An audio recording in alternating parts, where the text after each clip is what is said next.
Well, it's been 2 years since we took delivery of our Tesla Model 3, and now that more people than ever are looking at getting a Tesla, and especially the Tesla Model 3, I think it's important to actually take a look at some of the long-term experiences of owning a Tesla Model 3. Now here at 6 Months Later Reviews, long-term reviews are our specialty. So in this review, we're going to go over the maintenance and service experiences that we've had with the Tesla Model 3, as well as the costs, the insurance costs we've had with the car, our top features that we've enjoyed using with the Tesla Model 3 over the past 2 years, some charging tips, an update on battery degradation, and then finally, if we still recommend getting a Tesla Model 3.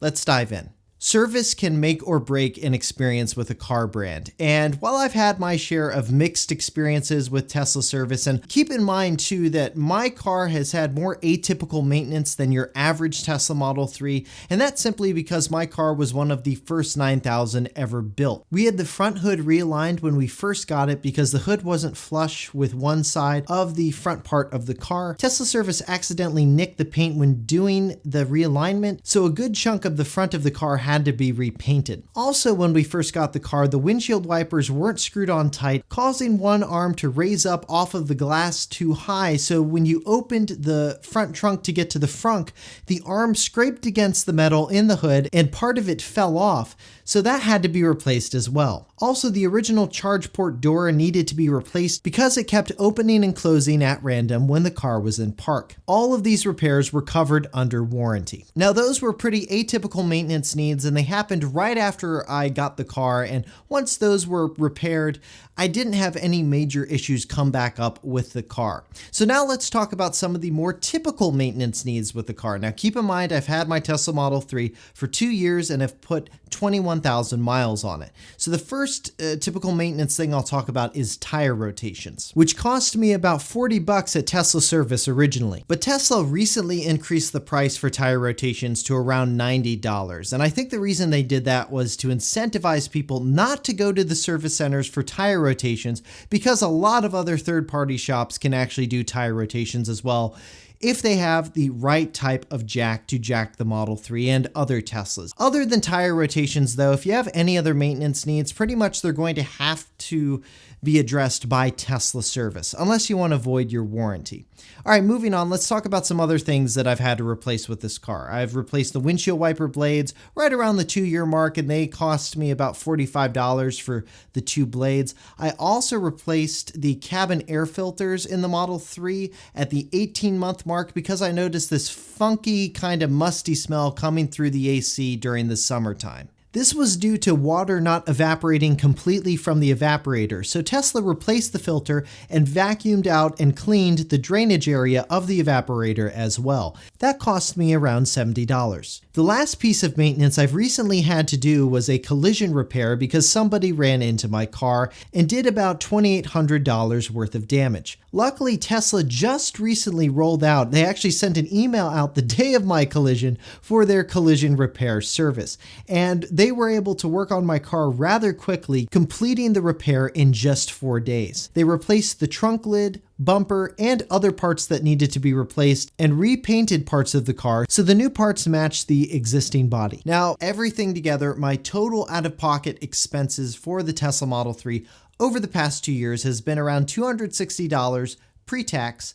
And do keep in mind, this is not including the 2-year checkup that Tesla does recommend for some things on the car like brake fluid, etc. All right, so overall, my experience with Tesla service has been pretty positive, but there have been some downsides, and let's go ahead and get into those. First, my local service center here in Raleigh, North Carolina, it hasn't really grown in its physical size to be able to match the growth of the owners around the area. Now, that's not all Tesla's fault. For years, especially here in North Carolina, as well as other states in the United States, there have been local laws pushed by car dealerships to try to limit Tesla's direct sales model. So here in North Carolina, we had a law for years that prevented Tesla from opening up additional sales and service centers. But regardless of all that, it still does have an impact on the ownership experience.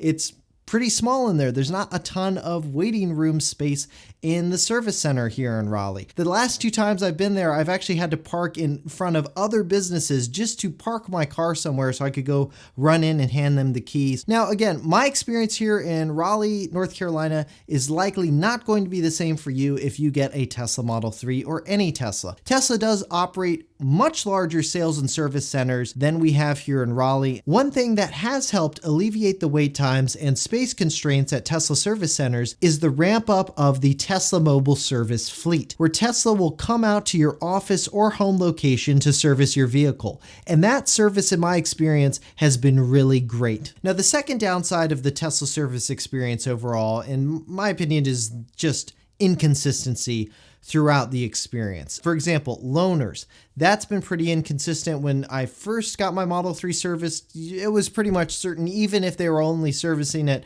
for a day or two, you were likely going to get a loaner. As Tesla has sold more and more cars, that likelihood of getting a loaner has just plummeted. You're pretty much guaranteed to get Uber credits. And Uber credits, like, especially because they're unlimited, I mean, that's fine, but it's still not as nice as actually having a Tesla loaner to drive around while your car is being serviced.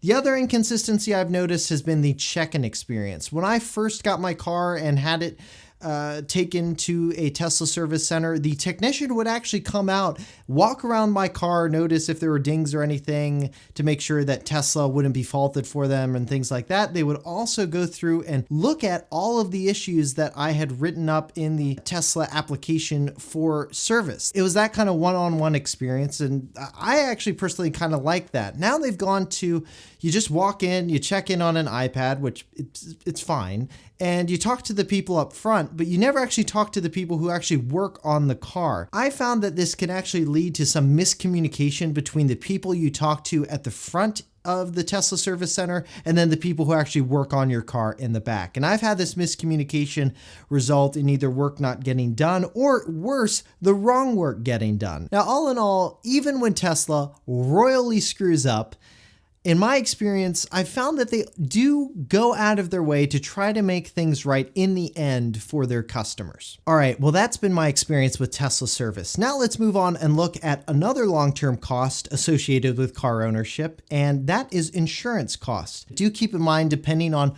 what state you're in, if you're here in the United States or if you're in another country, your costs and system, they're going to just look wildly different than what I have been through. So just keep that in mind. But okay, first year, and also keep in mind, age has a factor in how much you pay for insurance. So if you're under 25, you're typically going to be paying more. I turned 25 just before I got my Model 3 delivered, which was lucky. So my first year, it was $120 per month. Second year was $115 per month. And now I'm starting off on the third year of my policy, and it is $98 a month. All 3 years I was going through the same insurance company, which was Amica Insurance. Now let's talk about some of the most impactful features of the Tesla Model 3 that we found over the last 2 years of owning it. The first one is the software updates that the car gets, which I consider to be a feature itself. The car I'm driving today is completely different than the one I picked up 2 years ago. It has Sentry Mode, which turns on the cameras when someone approaches your car when parked. It has a dash cam, which comes in handy for all sorts of situations, like recording near misses on the road or when you unfortunately get into an accident. I can precondition my car in the morning before I go to work, which is great in the winter, and you can send directions to your Tesla by sharing them from apps like Apple or Google Maps, and the car can now even drive itself to your location in a parking lot with advanced summon. One of my favorite features of the Model 3 has been the premium interior package sound system. This sound system just sounds great. The navigation system is also the best I've ever used on a car. It takes full advantage of that screen, and the shortcuts for your home and work locations are really convenient. And thanks to a software update, the car now automatically guesses where you're going to go based on your schedule. So when I get into my car on the way to work in the morning, as soon as I sit down, it's automatically turned on the navigation and is navigating to my work location without me having to do anything at all, which is great. And I know that when I use navigation with the Tesla, it's taking live traffic into account and putting me on the most efficient route possible so I avoid any slowdowns. The interior of the car is something I've really loved over the past 2 years of ownership. I personally like the minimalist look of the Model 3. It looks like no other car out there, and not having a screen right behind the steering wheel has helped visibility when driving. The seats are also really comfortable, making long drives much easier on my back and behind than many other vehicles I've had to do a road trip in. Another major feature that has made a difference with this car over the long term is autopilot. Autopilot allows the Tesla to maintain speed, keep the car in its lane, and automatically change lanes all under your supervision while driving on a highway. It's unlike anything else you can get from another vehicle on the road today and has made highway driving, especially on road trips, much less taxing. Now, if you want to learn more about autopilot, we actually did an in-depth 6 months later review of Tesla Autopilot, so make sure you check that video out. I'll leave a link to it in the video description below, as well as you can click on this card here in the video to get to it. Okay, so road trips with the Model 3. Yes, they do take longer than if you were using a gas car. Though if you plan your trip right and eat during your charging stops, it's not that much longer. Tesla has come out with a version 3 of their superchargers, which are much faster, and even on the current version 2 superchargers, my Model 3 can now precondition its battery on the way to the supercharger automatically, which means that ultimately I'm spending less time charging than I was before. Typically, I spend around 15 to 20 minutes on average per supercharging stop. And that's because you only need to charge up to the point where you can make it to either another supercharging stop or to your end destination. Though in the winter, I will give myself around a 50-mile buffer or so to get to the next supercharging stop, just to be overly cautious. Now, if you want to learn more about what it's like taking a Tesla Model 3 on a road trip, we've actually done 2 videos on that subject. One was just a road trip video, and the other one was a road trip video with autopilot. So if you're interested in those, make sure you check those out. I'll leave the links to those videos in the video description below, or you can click on the cards that appear in this video. The Model 3 is a unique car in a lot of ways, but for a lot of owners, one way it's unique is it's their first electric car, which means you're going to have to charge it. Now, over the past 2 years, the main way that I charge my Tesla Model 3 is the 120 volt outlet in my garage. Now, yes, that is a pretty slow way to charge a Tesla, but I'm only going maybe 25, 30, maybe 40 miles a day on weekends, so for my needs, it actually is quite suitable. If you drive a lot more than I do, you'll likely need to install a 240 volt outlet or a Tesla wall charger or both. With these outlets, you can get the car from almost empty to a full charge overnight with a charge rate of about 34 miles of charge per hour. Now, another thing that people always ask me about with my Tesla Model 3 is around the battery and battery degradation. So when I first got my car, I noticed that I could basically charge it up full. A full charge would be about 315 miles.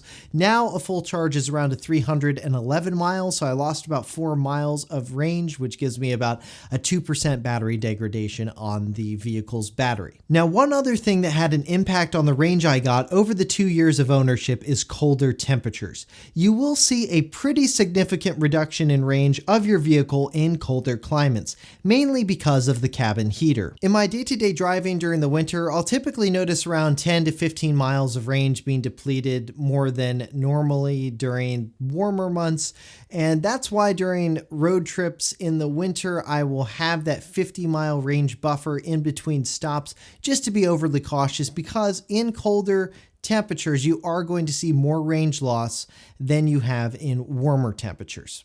Now, the Model Y and future Teslas that have heat pumps should perform a bit better in these conditions because of the extra efficiency the heat pumps gives the vehicles. All right, so after 2 years of ownership, do I still love owning a Tesla Model 3? Yes. Do I still wish that I had purchased the vehicle? Yes. Would I consider switching to another car brand? Hell no. This car is blazing fast. The tech is better than anything I've experienced in any other car. The service is relatively easy. You never have to go to a gas station again, and you're not using gas and helping lower the emissions in the place you live, making your local environment a bit better And these vehicles hold their value. The Model 3 has pretty much held its value after 2 years of ownership, and according to iSeeCars.com, it's the top vehicle out there right now for retaining its value. And I can attest to that because the property taxes I've paid on my Model 3 have not changed that much from year 1 to year 2. All right, last thing before we wrap up this video, if you're interested in learning more about Tesla and the Model 3 specifically, we've actually done a lot more in-depth videos on the Model 3 and Tesla on this channel, and we've put them all in a Tesla playlist. So if you're interested in learning more about Tesla and the Model 3, definitely check out that playlist. I'll link it below in the video description, as well as try to link it here in a card in this video. If you're in the market and looking at a Tesla Model Y, 3, S, or X, make sure you use a referral code. Referral codes will get you free supercharging credits when you order your Tesla. You can use ours, your friends, neighbors, whomever. Just make sure you use one when ordering a Tesla vehicle or solar product. And you can find our referral code in the video description below. Well, that's it for our review of the Tesla Model 3 after 2 years. If you liked this video and found it helpful, hit that thumbs up button below and subscribe to the channel to see more tech product reviews and Tesla related videos like this one. For 6 months later, I'm Josh Tedder. Thanks for watching.